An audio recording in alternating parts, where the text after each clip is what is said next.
doing? What's going on? Give me 1 second. I'm about to start up Instagram and we're going to get it popping. All right. Happy Thursday. I hope you're having an amazing week. I hope it has been lovely and productive and also relaxing. I hope that you're not overworked. I hope that you're feeling good about life and yourself. Yeah. So while we wait till about 6:05 for everybody to come in, I'm just gonna kind of do some intro stuff to let you know hi, it's Shamita. How are you? Thank you for coming. So welcome. Happy Thursday. You are watching NPL Legal Dish. This is my weekly live broadcast on social media where I take stories from the news to demonstrate business and legal concepts for people who want to be entrepreneurs, creatives, people who want to go into business for themselves. And I do this every Thursday. You're probably like, who is she? My name's Natalie. I'm Natalie Pierre-Lewis. I'm the owner and operator of NPL Consulting LLC. I'm going to go more in depth as to what my company does at 6:05. But again, we are going to give everybody some time to come on in the room and get themselves comfortable. So this week, I don't anticipate that we will be here that long because I didn't find a lot of stories this week. And I want you guys to help me change that. Guys, if you find any stories, because I can't find them all, I have some alerts set up, things like that. But if you ever have a story in the news that you don't understand in terms of legality, what's going on, I would implore you to please submit it so that we can talk about it together. I love when you guys bring stuff to me that I wasn't aware of, and it makes me a better business person as well. It helps me to, put some more arrows in the quiver of my knowledge. I'm a big nerd, y'all. Don't even mind. Okay, I know it's Thursday, it's good weather out, y'all probably at happy hour and things like that, but this is a commitment that I have made to you guys and to myself and to my business, that every week I'm going to be on here to explain these stories to you. If you are a regular viewer, you will notice that the surroundings are a little different. I decided to do the broadcast upstairs in the living room instead of my office in the basement. So that's why the background looks a little bit different. Y'all like my moo-moo? It's one of my favorite moo-moos. I just got back from work. Hello to whoever came in on Facebook. Say hi. I just came back from work not too long ago and can't wait to get started on these stories with you. Again, we are going to start content. We're going to start the show at 6:05. And that will be the perfect time for you to share out to any of your friends who would be interested who are interested in starting a business for themselves and need to know certain tips. I'm going to get into that in the full intro at 6:05. But yeah, also wanted to let you know that if you are interested in any of my business formation services, which I'm going to describe when we start at 6:05, I really am serious about 6:05, guys. You can always go to, of course, my cursor is being difficult. Anyway, you can go to linktr.ee/NPL Consulting Firm, linktr.ee/NPL Consulting Firm, linktr.ee/NPL Consulting Firm. If you are watching me on Instagram, that link is the link in my bio. And if you are watching on Facebook, if you go to the side, you'll see a link for that as well. But yeah, there you'll find a lot of my freebies. You'll find tickets to my business launch boot camp that's happening August 15th. You will find access to the older episodes of NPL Legal Dish, and you will find access to my podcast that I have that is released twice a month right now. I'm still debating whether it's something that I want to keep up. But all right, so we have hit 6:05, guys. Now is the time to share out to your friends, an uncle, somebody at work, somebody at church, somebody you don't like, somebody you do like. Anybody that you know needs, startup business tips, this is the time to share out to them, okay? All right, so here we go. Welcome, welcome, welcome. Happy Thursday, everyone. Welcome to NPL Legal Dish. I am Natalie Pierre-Lewis. I am the owner and operator of NPL Consulting LLC, a business formation firm. What that means is I help you get your business paperwork together. So getting registered with the state, making sure you have appropriate contracts, protecting your business ideas through trademarks, patents, and copyrights. Hiring employees properly, getting an EIN number. I help you do all of that foundational stuff, okay? You might be wondering or asking, why are you qualified to help me do any of that? And I am so happy that you asked. I have been a licensed attorney for over a decade. I have started multiple businesses for myself and others. I had my own pet services business that I ran with a business partner from 2009 to 2012, and she's actually still maintaining that business part-time. I've helped many clients start online and offline businesses. I've helped clients secure trademarks. I do contracts all the time. I've literally created employee hiring manuals for companies. So I know what I'm talking about. So that's why I'm qualified to help you do all that. I have also had many careers in the realms of law, entrepreneurship, education, hospitality, and administrative support, and they all kind of converge to make this thing, right? And the most important thing is I'm very passionate about making business and legal education as accessible to everybody as possible. Not everybody has the time, the money, or the desire to go to business school or to law school, but so many people have amazing business ideas. And if you're going to make it in business, there are just certain concepts that you're going to need to know. There's no way around it. And I really believe that entrepreneurship is one of the best paths to change your lot in life, all right? So that's why I do what I do. Now to the reason why we're here. Every Thursday, I pull stories from the news all week, and stories about celebrities, popular culture stories, and I take the stories that are relevant and I use them to demonstrate business and legal concepts so that you can go out in the world and be confident as a business owner. I talk about some of my favorite celebrities. Hi, Trini Lover 30. How are you, my dear? I talk about some of my favorite celebrities. I talk about stories I've never heard of. Talk about big companies, little companies. But they all have the purpose of helping you understand the ins and outs of business and help you be more confident in doing your thing out there, okay? All right, so as we go through the stories, please feel free to drop your questions. I will ask for feedback from you from time to time. So, do your best to pay attention. I like to ask your opinions about things because sometimes these things are still ongoing and we don't have an ending. So, pay attention to the stories, listen to the facts, and let me know what you think, all right? Okay. So the first story that we are talking about comes out of my home state of Massachusetts. Go Patriots. Hey. All right. So in Massachusetts, there is a company called United Heat Oil. And they had been doing business at Tibeto Ocean 90. Tibet Ocean 90? Yeah, Tibet Ocean 90. I don't know where I got two O's from. All right, so United Heat Oil had been doing business as ordermyoil.com since 2008, okay?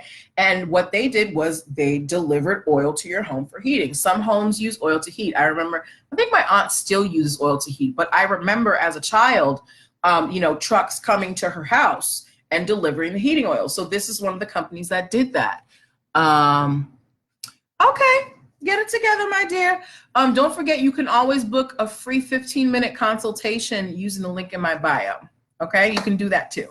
And maybe we can help organize that stuff. Hi, DC Mad Hatter, how are you? All right, so United Heat Oil is doing business as ordermyoil.com since 2008, and they deliver heating oil. So then recently you have this new company that comes into town called Meehan Excavating. Okay, and Meehan Excavating started using orderyouroil.com, and they were also delivering home heating, home heating fuel and diesel fuel. So ordermyoil.com, which is United Heat Oil, they went to the court and they said, hey, we don't have a registered trademark for ordermyoil.com, but we're entitled to trademark protection because ordermyoil.com has acquired secondary meaning. So basically they told the court was that we should get trademark protection for ordermyoil.com because we have been in business long enough that people automatically associate ordermyoil.com with United Heat Oil. Now, the court disagreed, and they have denied this this petition for them to stop me and Excavating from using orderyouroil.com, right? But I want to hear from you, as I don't know how you guys get your heating. I have gas heating, but if you ever had oil heating when you were growing up, do you remember the companies coming by? Do you remember the names of the companies? Because basically what United Heat Oil is saying is that when people think of home heating oil, they automatically think of our website, ordermyoil.com. And what the court is saying is that that is not a trademark. That is just a description of what you do. So what is your opinion on that? Hello, BK by Lauren. All right. Now the court disagreed. The court doesn't think that ordermyoil.com deserves trademark protection. I kind of think that they're right, because it's like, it is kind of just like, what do you do? I order my oil. But that's just my opinion. All right. So while you guys give me your opinion on that, I want to know, I have another story here for hockey lovers. Do I have any hockey lovers in the audience on today?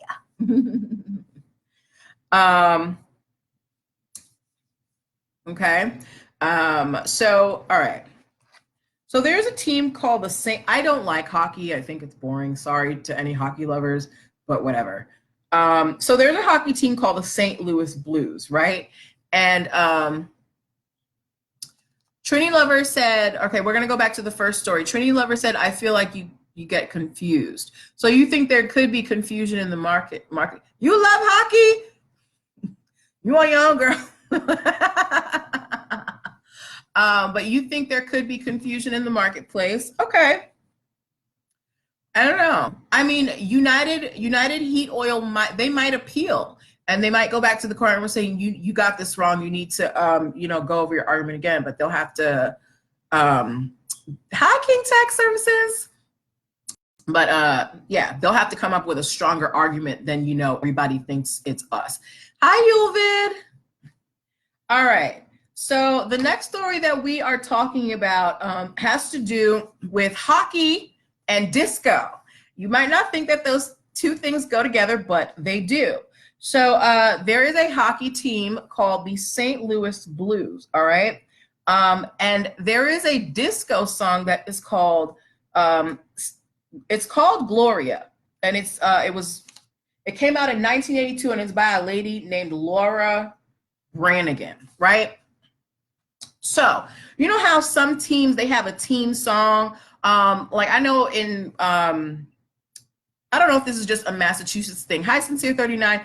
But I know that, you will go to games sometimes, and like when you're winning, you would sing Sweet Caroline. I don't know if that's a tradition everywhere else, but Sweet Caroline is a common song that is sung for sports games, right? So this hockey team, they had their own song. They picked this 1982 song, Gloria. And the way that it came about was one of the players said they were at this bar that is called Jack's NYB, right? And they the game was going on, and the song was playing on the jukebox, and the team was winning, and they kept winning, and everybody was just like, play Gloria, and Play Gloria became like a trademark, well, not an official trademark, but a phrase of the sports team, the St. Louis Blues, so much that they were selling merchandise. They were selling T-shirts, hats, little gifts, things like that. Okay, so the St. Louis Blues, this hockey team, they're making money off of the phrase Play Gloria. Now, the bar that this all allegedly happened in, they want a piece of the pie. This bar, Jax NYB, filed a trademark application in May of this year for the phrase Play Gloria. They have gone so far as to contact the team and send cease and desist letters to the team to stop using the phrase Play Gloria on merchandise, right? Now, keep in mind that before all this happened, when they were at the bar, the team's phrase on t-shirts was Gloria, Gloria. So they were still using Gloria, Gloria. All right. Now, so what I want to hear from you guys is, what do you think about this bar saying that they have, entitlement to the rights to this phrase, Play Gloria, because they happen to be the place where this happened? Do you think that Jax NYB, which is a bar in Philadelphia, has a right to get a piece of the pie for this merchandise that the St. Louis Blues are selling? St. Louis Blues, yes, because they're starting an hour early. I start at 6. Hey, I start at 6. It's always been 6. But yeah, so I want to hear, do you think that this bar has any claim? Because basically their thing is, this whole trend started in our bar, so we should get a piece of, the revenue that you're getting from this merchandise that you're selling. So what do you guys think of this bar filing a trademark application for Play Gloria so they can get a piece of this hockey team's money? I'm gonna wait for y'all to answer.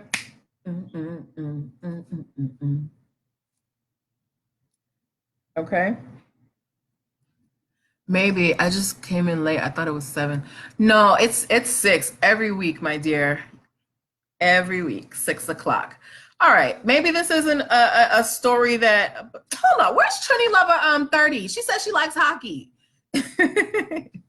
Okay, so I was waiting for you. Okay, so you don't think that they have a claim? I kind of agree with you. I feel like if the bar is coming in after the fact, yes. So basically, the team has been selling this merchandise. They don't have a trademark on it, but they've been selling merchandise that says Play Gloria.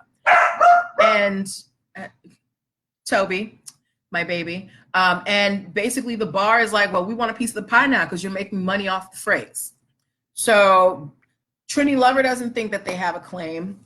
I have 3 other people in the room. I see how many people are watching, and one in Facebook. What do you guys think about Jax NYB wanting a piece of the Play Gloria pie? Right.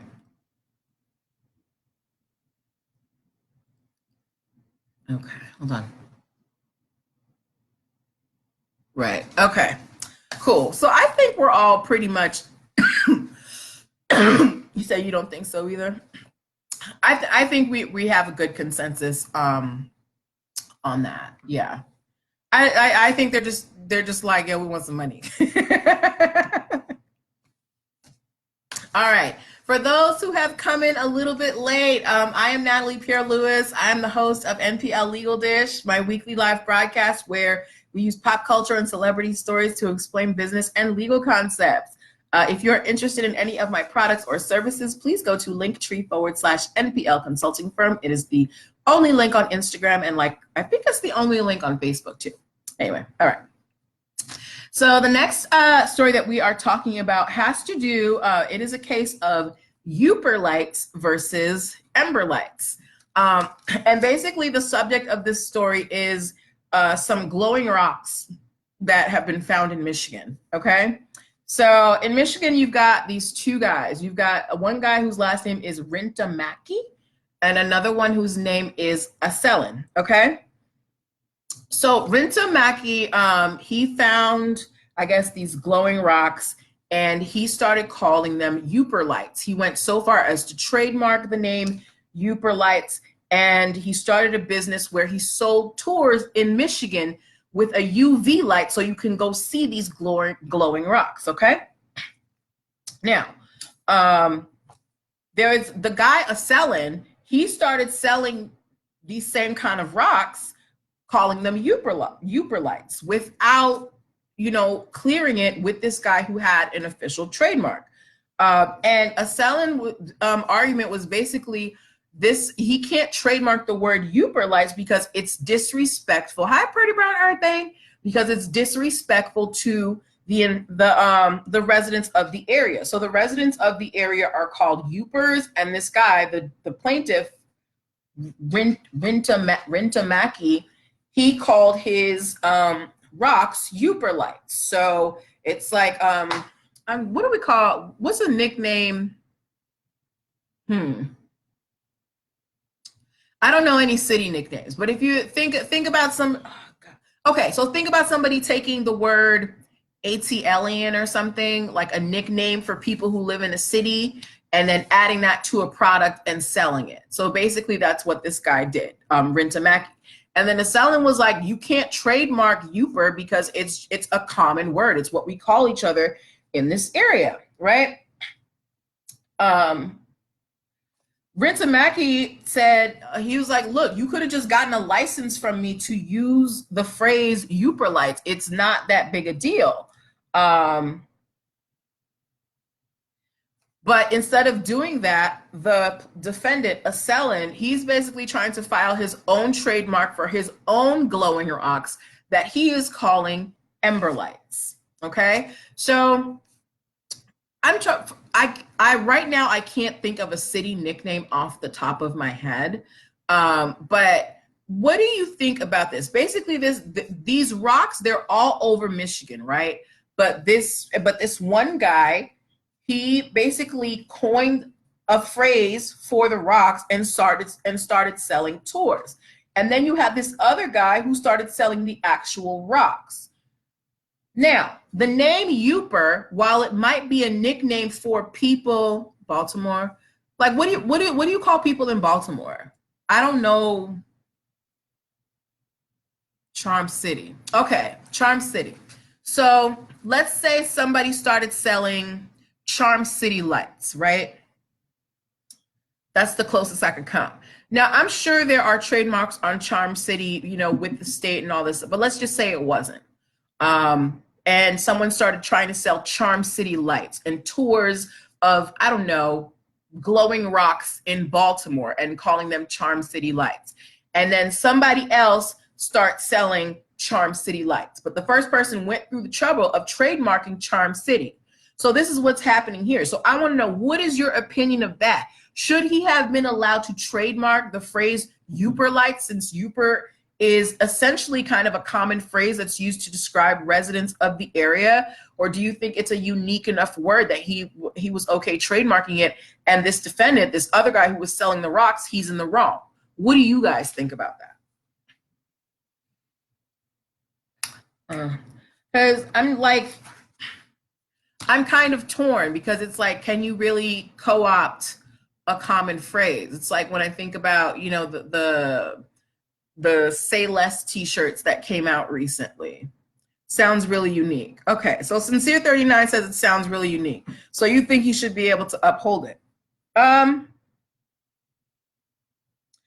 think they're gonna let him keep it, because this other guy, he's not even trying to have his trademark removed. He's just trying to trademark his own lights or whatever, called Ember Lights. So we'll see what happens. If I hear anything else about this case, I will definitely let you guys know what happens. Okay. All right. Next case we are talking about has to do with Monster energy drink. If you have been watching my show with any regularity, you know that Monster loves to sue companies, even if it's for something stupid. Monster is like, they're kind of trademark bullies, and they go around like, if you try to use an M. Okay, Trini Lover said she doesn't know, I'm a bit torn. And you can be torn. That's why the law is so finicky. It's like, you just have to hear the right argument to be swayed, in a particular way. All right, but going back to Monster, we all, if you've been watching with any regularity, I've always told you Monster is a trademark bully. They go around suing companies all the time for trying to use the letter M in their what do you call that, logos, things like that. And most of the time they lose. However, we have a case here where Monster has actually won a trademark infringement. Well, not trademark infringement, but they've won a trademark case. So here's what happened. They won this case in the United Kingdom, so overseas. Sincere39, didn't Monster get sued because a mouse was found in the bottom of the case? I'm not even going to, I don't know. I didn't hear about that. And, you know, now I got to go wash out my eyeballs and my ears and my nose and my mouth. But I don't know. I have no idea. I'm not going to look it up either. But on the other side of things for Monster, they have won a case in the United Kingdom against this company called Robot Energy, okay? So Robot Energy tried to trademark the word hybrid, but it was written exactly like Monster, like the Monster font, right? I think it was in Seattle. You can go look up all those facts. I'm not doing it. I don't do rodents, even reading. All right. So Robot Energy tried to trademark the word hybrid, but hybrid basically looked the exact same style as Monster's font, okay? So it was written in lime green on black, and they were trying to trademark it for soft drinks, energy drinks, and non-alcoholic drinks, okay? Monster heard about the trademark application and went and said, excuse me. No, they said because the lettering was exactly like Monster's, it would cause confusion in the marketplace. They also said that this company, Robot Energy, they filed the applications just to stop Monster from growing in the UK.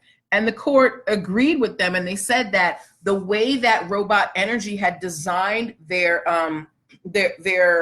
product it was intentional imitation. Now, why I bring up this story, they didn't call their drink Monster. It was a totally different name.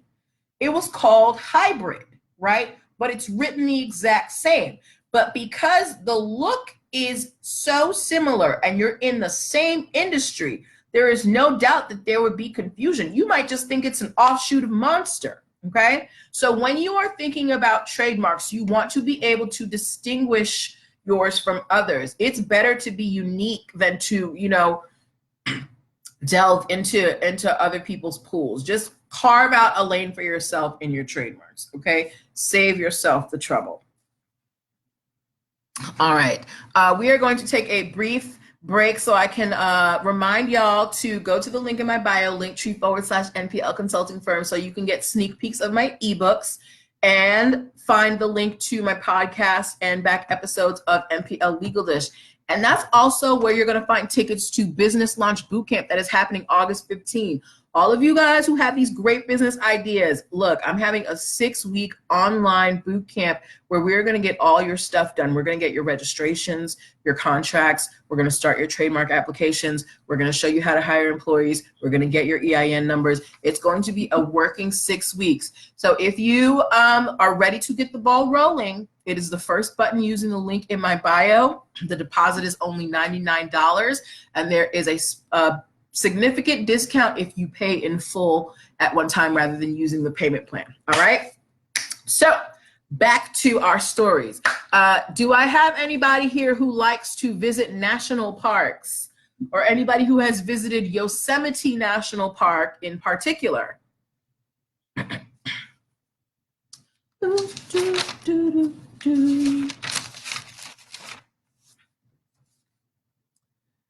Any national parks? If you're from this area, so I live in the DMV area. I've been to Shenandoah National Park.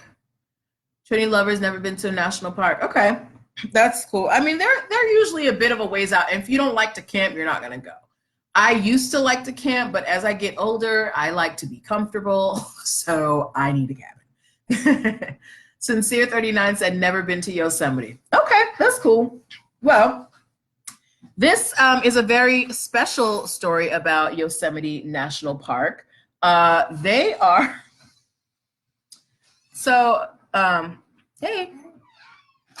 So Yosemite, Bigfoot is in national parks. So I watched, I don't know if you remember this show called Joe Rogan. It was a show that was hosted by Joe Rogan, and he was basically just doing, like, trying to prove or disprove urban legends. And they did a whole episode on Bigfoot, and it was kind of sketchy. So I don't know. Maybe Bigfoot existed at one time, but I don't think it does anymore. Okay. All right. So when you go to a national park, there's usually like concession stands and places where you can buy food and supplies, right? So one of the companies that did this for Yosemite National Park was a company called Delaware North. And within Yosemite National Park, they ran something called the Anwani Hotel and Curry Village, right?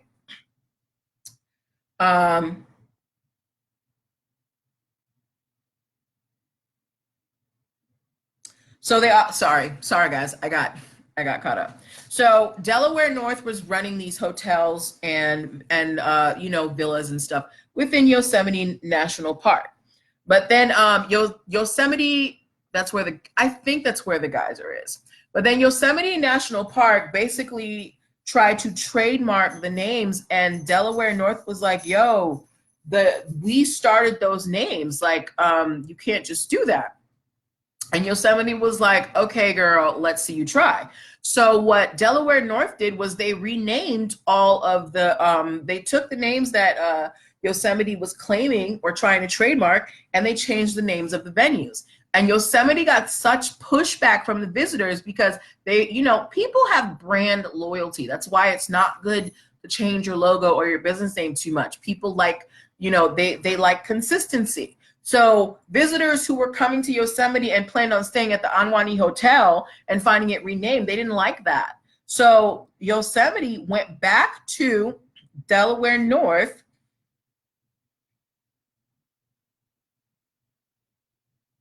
Oh, and what Delaware North did was they sued Yosemite National Park for $150 million, as well as changing the names.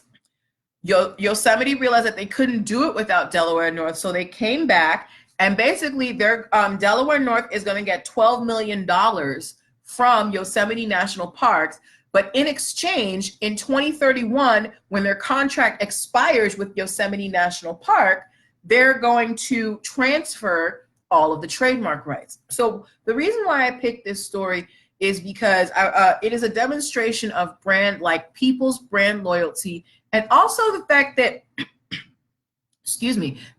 trademark rights are transferable. You can switch them over. They don't belong to you unto death. You can sell them to someone.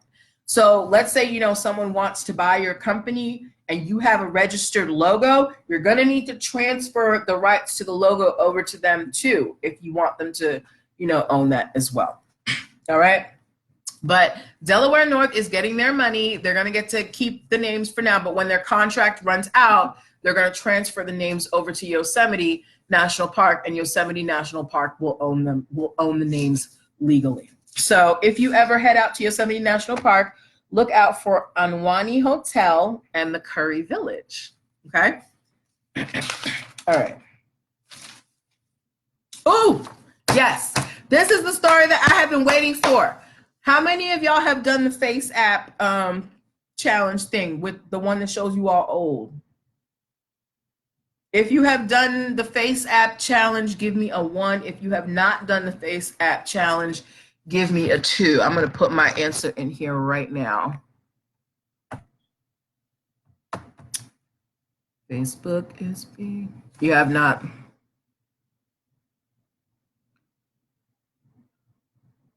Sincere said 2. Tibet Ocean said 2. I said 2.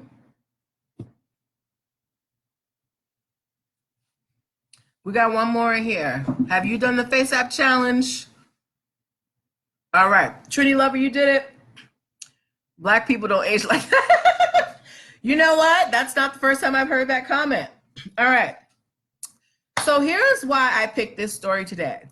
I picked this, if you did not know, the company that owns FaceApp is a Russian-owned company. And when I was reading today, you guys don't realize what you, when you're, you know, just clicking OK and accepting, you know, these terms of service when you're downloading apps. Oh, you pressed the wrong number. You didn't do it. Okay, cool. Well, good for you. So a lot of people, when you're downloading these apps, you don't realize what you are giving up, or the rights that you're giving up.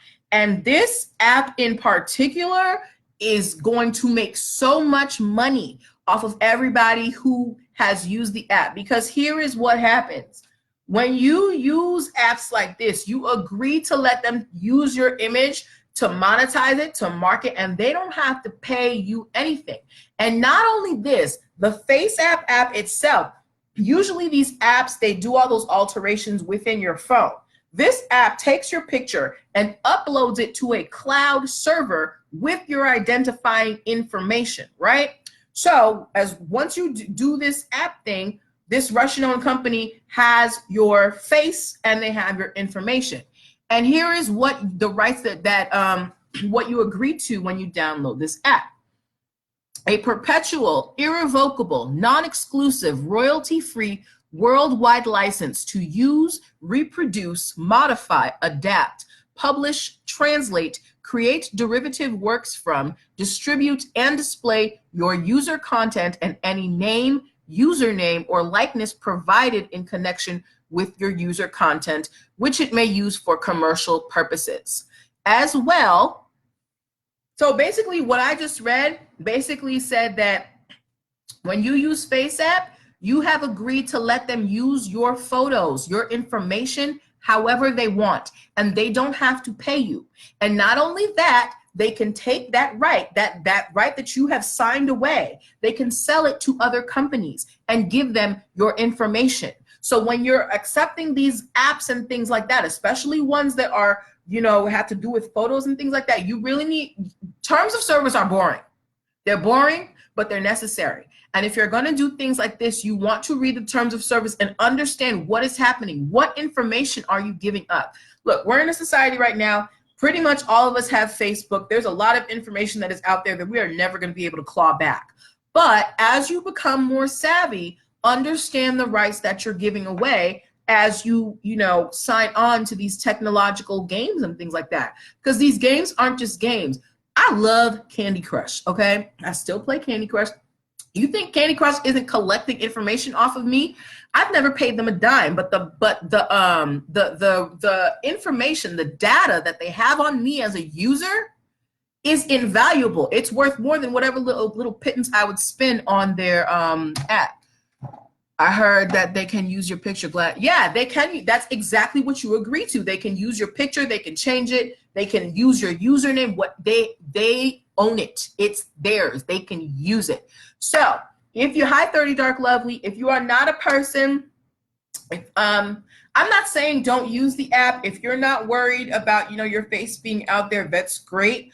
Why I picked this story is to let you guys know that these apps are not just apps. You're giving up a lot of rights, and it's fine. We live in a society. We have a social contract. There are things that we give up as individuals in order to live in a society. But understand what you're giving up when you download these apps, okay? Okay. All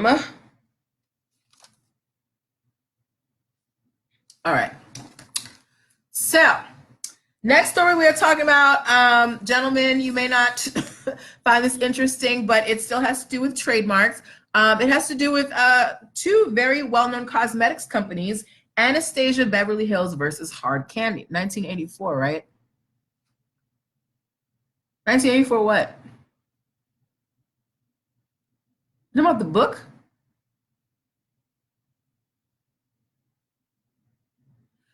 Okay, I'm gonna wait for you to clarify that. Okay, so if you're, does it become void if you uninstall the app? No, it doesn't. The book. Yeah, oh my gosh, the book is creepy. Trinity Lover, it does not become void if you uninstall the app, because once you have used it and you have, you know, they've got your picture. It's not on your phone, it's in their server. They have a cloud server, which is probably being farmed in Russia. Yeah, I mean, living in a society means giving up certain rights. There's a reason why we don't walk naked in the streets. There's a reason why you don't just bust somebody upside the head, right? Living in a society means that you give up rights, but you should always be aware of the rights that you're giving up and decide for yourself whether you want to give them up, okay? All right, but let's move on to our next story. So there's two very famous cosmetics companies, Anastasia Beverly Hills and Hard Candy. Anastasia Beverly Hills started selling colored highlighting powder, and they named it, the highlighting powder was called Hard Candy. Now, Hard Candy, the company, they have been in business for 25 years, and they were once owned by Louis Vuitton Moet Hennessy, and then they were sold. And basically, Hard Candy, the company, wanted all of the profits from Anastasia Beverly Hills highlighting powder that was named Hard Candy, right? So if for all of my Fenty girls out there, think about Rihanna's Trophy Wife, right? So it's basically like if a company called Trophy Wife tried to sue Fenty Beauty for selling a highlighting powder named Trophy Wife, okay? All right. So the what Hard Candy, the company, wanted was, they said they wanted profits, but the court said that there would not be confusion between Hard Candy, the cosmetics line, and Anastasia Beverly Hills, because the way that Anastasia Beverly Hills was using the phrase Hard Candy was not as a trademark, but as a descriptor, because this line has a tendency to use, sorry, hi, long live Hell, hi. Long live Helvon forever. Okay. Okay. So the owner of the Anastasia Beverly Hills company, she said that the reason that she named the highlighting powder Hard Candy was because it reminded her of the shimmer of hard candy when she was growing up. Hi, Snooty Fox. And that's why she called it Hard Candy. She wasn't trying to trademark the word hard candy. It was a descriptor term. So the court has denied Hard Candy, the cosmetics line, they've excuse me, they've dismissed their argument because they're like, nobody is going to confuse Anastasia Beverly Hills Hard Candy highlighting powder for Hard Candy, the general cosmetics line, okay? Because they only used it as a descriptor. Snooty Fox, that story's for you. I know you're a makeup girl. So Anastasia Beverly Hills was getting sued by Hard Candy, and Anastasia Beverly Hills won. Okay. Next story, guys, is a case of Google's versus Google. Bet you didn't know there was a Google's, right? Okay. So basically, there was this company. This company was called SM Kids. And they were planning to, develop a kids website and do, I don't know, have some business based around children. And they Googled the term, they trademarked, look at me, they trademarked the word Googles. Hi, Diamond Sweat. They trademarked the word Googles. Now, not Google, they trademarked the word Googles, Googles, right? And then they tried to sue Google, the company, like Google, who is my best friend, Google, who I go to every day. They tried to sue Google for violating some settlement they had, I guess, when they were first starting out, because Google was using the word Google. But the court said there's no proof that you ever became active as a business. Now, remember, when you trademark a phrase, you trademark it for use in commerce. That means you're trademarking it because you plan on making money from it. You cannot trademark something just to sit on it. So basically, SM Kids trademarked Google's, sat on it, and then hi Charlie0716, and then tried to sue Google, the tech giant, for because I guess they had some beef in the past and they had settled it. Anyway, the court said, girl, you didn't even try to make $1 off of this, and they dismissed their case. So Google wins again. They run the world. I love Google. All hail Google. All right, we only have 2 more stories. To everybody who came in, hello, happy Thursday. I hope y'all are doing well. If you don't know me, I'm Natalie Pierre-Lewis. I'm the owner and operator of NPL Consulting, LLC. I'm a business formation expert. I help you get your business off the ground. All that boring paperwork stuff that people don't want to do, I help you do it because it's important. I'm a licensed attorney with a passion for helping entrepreneurs achieve their dreams.